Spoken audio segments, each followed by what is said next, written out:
Assalamualaikum warahmatullahi wabarakatuh. Waalaikumsalam warahmatullahi wabarakatuh. Kita di sini dari mahasiswa UMS dari Prodi Teknik Elektro Fakultas Teknik untuk memenuhi tugas kewarganegaraan. Kita di sini berencana untuk mengambil tema terkait dengan dampak dari efisiensi anggaran pemerintah terhadap kontes robot Indonesia di Indonesia.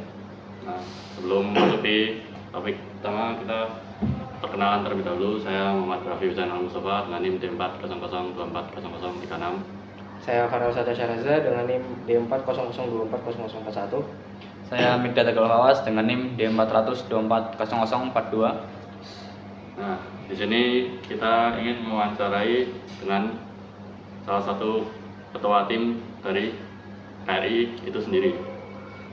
Boleh perkenalan? Oh ya, perkenalkan nama saya Muhammad Falah Alban. Kebetulan saya juga dari Teknik Elektro Angkatan 23 dan saya menjabat sebagai Ketua KRAI. Apa kepanjangan KRAI apa, Mas? Kontes Robot Abu Indonesia. Oke. Kebetulan tahun ini berarti cuman KRAI ya yang diadakan dari 7 divisi lainnya. Iya betul. Oke. Karena efisiensi anggaran tersebut. Ya dengar-dengar seperti itu. Oke. Ini langsung aja ke pertanyaannya, Mas. Ya betul. Pertanyaan pertama itu pendapat Anda mengenai kebijakan efisiensi pemerintah yang berdampak pada perubahan struktur KRI di Indonesia gimana? Pendapat saya ya, berarti kan pengurangan divisi ya Pak yang terjadi ya. Betul.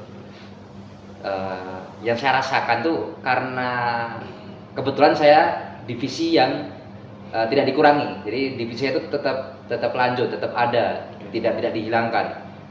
Jadi yang saya rasakan pendapat saya ya sama saja karena saya tidak merasakan dampaknya. Ya mungkin nggak terlalu secara langsung merasakan dampaknya kalau saya. Berarti Mas ini termasuk yang pro, kontra, apa netral? Netral aja lah biar aman, netral. Oke. Netral. Lanjut pertanyaan kedua. Apa saja perubahan yang paling terasa di divisi KRAI setelah adanya kebijakan tersebut? Ya balik lagi dengan jawaban awal tadi saya, ya tidak terlalu berpengaruh sih karena ya sama aja, KRAI tetap ada, kan yang dihilangkan dari divisi lain yang dihilangkan. KRAI tetap lanjut, ya sama aja. Oke. Lalu dari divisi lain kan ada 6 divisi yang tidak terlombakan, hanya KRAI yang dilombakan tahun ini.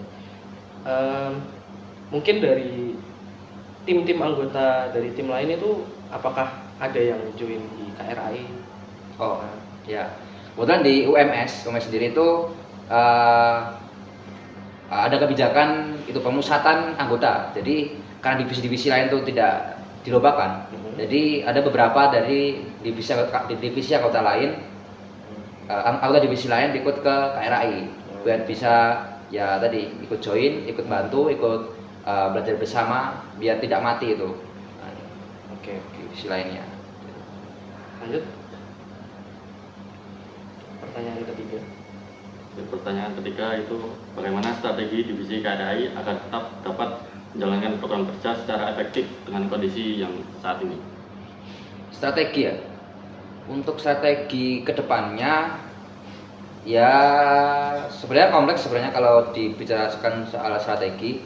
Tapi intinya karena ini kita membahas soal efisiensi, strategi kita tetap on the track, tidak banyak berubah dari plan awal.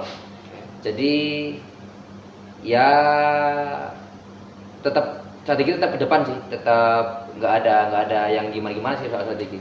Balik lagi ke pemusatan tadi. Ya. Oke. Mungkin pertanyaan keempat, dari persiapan KRAI sendiri untuk lomba, apakah karena efisiensi ini ada perubahan?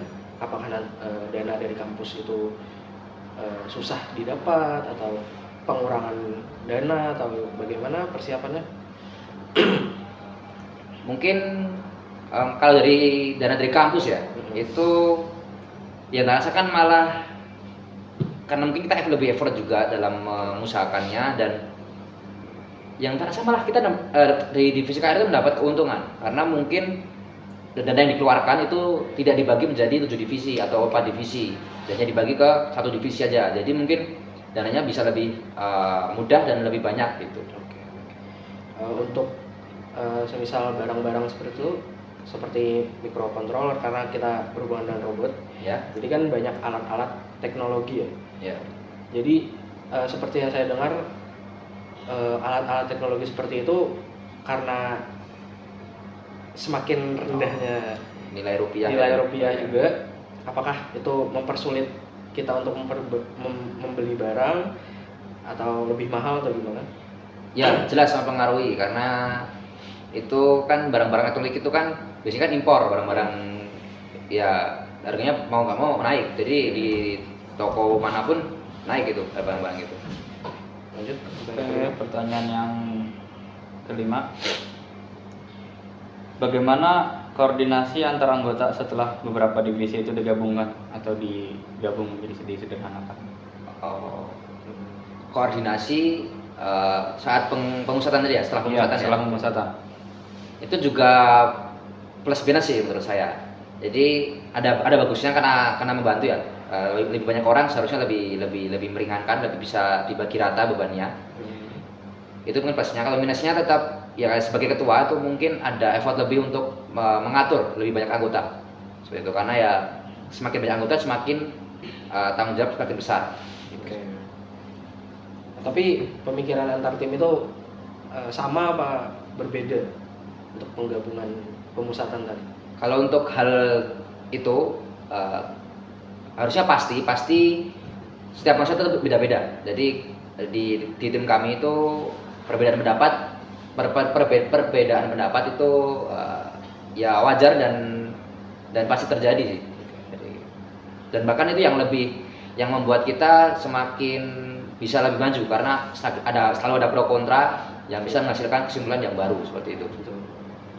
Lanjut. Oke, pertanyaan selanjutnya itu kira-kira menurut Anda itu apakah kebijakan ini memberikan lebih banyak tantangan atau justru sebuah peluang bagi tim? Oke, kalau menurut saya karena udah terjadi juga ya, saya bisa bilang ya ambil hikmahnya aja. Jadi kalau menjadi kendala pun ya tetap ada kendala-kendalanya. Seperti mahal tadi, kalau peluangnya tetap ada peluang, ada bisa kita ambil hikmahnya seperti peluang dana dari kampus bisa dipusatkan ke KRAI, atau tadi anggota juga bisa lebih banyak yang bantu ke KRAI seperti itu. Oke.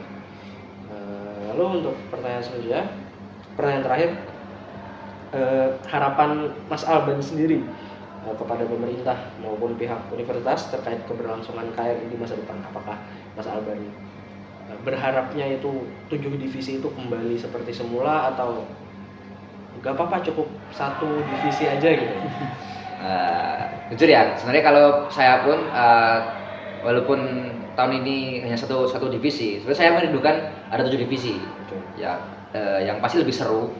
Tapi alasan utama tuh karena gini, ya kita tuh kurang wadah. Karena banyak talenta-talenta di Indonesia yang seharusnya itu berpotensi, tapi pemerintah malah mengurangi wadah untuk kita mengeluarkan potensi kita. Karena Indonesia itu tidak kekurangan orang-orang yang pintar, tapi hanya pemerintahnya aja yang kurang memfasilitasi. Berarti Mas Alban berharap untuk masa depan atau kedepannya semoga divisi lain juga diperlombakan ya berarti? Ya betul. Gitu. Ya, terima kasih Mas Alban untuk ketua tim dari KRAI Kontes Robot Abu Indonesia. Ya mungkin itu saja untuk wawancara dari Mas Alban Dari tim KRAI. dari tim KRAI ya, ketua tim. Itu sekian, langsung ke wawancara selanjutnya. Oke, lanjutan dari yang tadi. Ini masih bersama dengan Mas Mas siapa, Mas? Siapa, Mas? Surya. Kenalan. Mas Surya dari Dari divisi apa? Aku dari divisi KRTMI UMS. Oke. Itu Mas- KRTM itu termasuk salah satu divisi KRI ya. Ya, jadi di UMS ini kan ada 4 divisi yang ikut dalam kontes robot Indonesia. Nah, salah satu divisinya itu KRTMI. RTM itu kepanjangannya dari apa, Mas? KRTMI itu adalah kontes robot tematik Indonesia. Tematik Indonesia. Biasanya temanya ngambil kalau aku kan kita ngambilnya dari ini ya, dari internasional. Kalau tematik sendiri, Kalau tematik sendiri itu biasanya isu nasional. Nah, dulu kan pas COVID, nah itu robot yang dibuat itu robot pengangkat pasien. Jadi ada yang bed sliding, ada yang Oh, iya. dijepit gitu. Terus kalau yang tahun terakhir kan 2024, nah itu robot pemilah sampah karena di tahun itu isu sampah lumayan banyak. gitu. Ini langsung aja ya ke pertanyaannya, Mas? Ya, Oke. Pertanyaan pertama, kira-kira dampak dari efisiensi pemerintah terhadap kegiatan di divisi KRTM itu gimana, Mas? dampaknya kalau bisa dibilang ya itu mengacaukan segalanya. Mengacaukan segalanya. Berarti Mas ini kontra banget ya sama terhadap efisiensi pemerintah atau Ya bagus, pemerintah punya program efisiensi, tapi itu yang aku rasain di divisiku terutama itu nggak ada dampak positif sama sekali dari efisiensi itu, karena kalau dari melihat lomba-lomba nasional dan selain pemerintah kayak PKM, terus PPK Ormawa, terus kalau yang iptek itu kan ada KKI, kontes kapal cepat, terus ada yang punyanya anak Infor itu Gemastik, terus apa lagi KJI, jembatan itu kan anak sipil, itu ada semua lombanya, bahkan nggak ada yang dihapus, bahkan nggak ada yang absen, jadi tiap tahun tuh lancar jalan terus. Tapi kalau yang KRI ini kacau, karena ini tahun kedua nggak ada KRI, jadi cuma satu divisi doang kan KRAI. berarti dari tahun lalu itu udah cuman satu divisi doang ya, Om? Ya, Lanjut pertanyaan kedua. Pertanyaan kedua ini, apa perubahan terbesar yang terjadi setelah restrukturisasi dari mana? Dari organisasi itu? yang paling terlihat tuh dampaknya dari itu adalah kemampuan sumber dayanya. Jadi dari anggota-anggotanya itu karena nggak ada lomba, nggak ada pressure, itu mereka jadi kurang motivasi terus, dan skill mereka itu susah untuk berkembang lagi. Gitu ya. Berarti nggak ada tempat, nggak ada wadah untuk mengembangkan skill mereka ya. Iya. Jadi mereka punya skill, punya ide, tapi karena nggak ada lomba itu mereka nggak bisa explore lebih. Gitu. Lanjut. Pertanyaan selanjutnya itu kira-kira bagaimana strategi divisi KRTM sendiri ya, agar target kompetisi itu tetap dapat tercapai. Nah, ini kan tahun kedua KRTMI nggak ada lomba, Ya. karena dari evaluasi tahun lalu benar-benar kita tuh riset hasilnya 0, jadi nggak ada progres. Yang harusnya kan tiap tahun itu ada progres, robotnya udah bisa jalan bagus di tahun lalu, tahun ini harusnya jauh lebih bagus dan bisa lebih sempurna. Karena tahun lalu benar-benar kosong, di tahun ini di periodeku mimpin ini aku coba ajak anggotaku buat ikut lomba. Terus yang kedua ini gabung ke risetnya KRAI. Jadi mereka biar bisa lebih explore, kemampuannya bisa lebih meningkat, dan itu adalah investasi untuk tahun depan supaya mereka itu punya kemampuan yang lebih untuk mengajari angkatan di bawah. Gitu. Lalu untuk KRTM sendiri berarti ada beberapa mahasiswa yang masuk ke tim ABU ya? Iya. Yang mungkin tidak bisa ikut masuk ke tim KRI bagaimana? Nah, yang nggak bisa ikut ini aku minta buat ngerjain riset secara mandiri. Kadang aku chat secara personal mereka, kamu coba riset tentang image processing, terus cara koneksiin antar mikro dan lain-lain gitu. Jadi tetap yang anggota nggak ikut dalam KRA ini aku follow up lagi. Lanjut pertanyaan selanjutnya. Setelah tidak adanya lomba dan sekarang masih riset? Kalau sekarang udah off riset secara total karena ini kita fokus ke KRAI dulu, jadi risetnya secara personal mereka aja. Nah, pertanyaannya itu bagaimana setelah berhentinya riset secara total, komunikasi antar anggota gimana? Komunikasinya antar anggota apakah tadi ya berarti komunikasi disuruh riset mandiri gitu ya? Itu kan antara anggota kalau antar anggota yang lain biar chemistry-nya lebih gitu. Kalau antar anggota lain aku belum bisa kasih banyak waktu ya buat ngadain forum buat saling anggota itu kumpul. Dulu kan udah ada rencana buat akrabin anggota karena timeline sekarang itu makin mepet ke KRI, jadi belum terlaksana. Mungkin nanti setelah KRI itu bisa. Jadi dampak negatifnya. Ya. Pertanyaan ke-6, menurut Mas Surya nih, apakah kebijakan ini memberikan dampak positif atau negatif?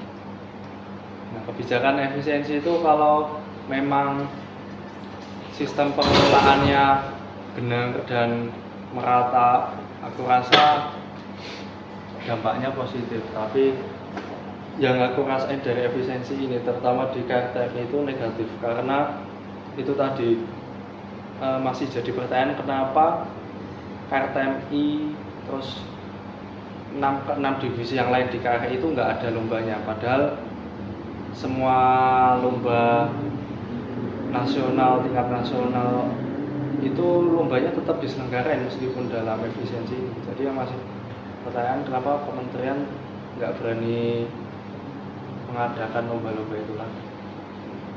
Jadi cuma KRI yang diefisiensikan ya. Oke, lanjut pertanyaan terakhir. Pertanyaan terakhir, apa rekomendasi Anda agar kebijakan efisiensi ini tidak mengurangi prestasi mahasiswa itu sendiri?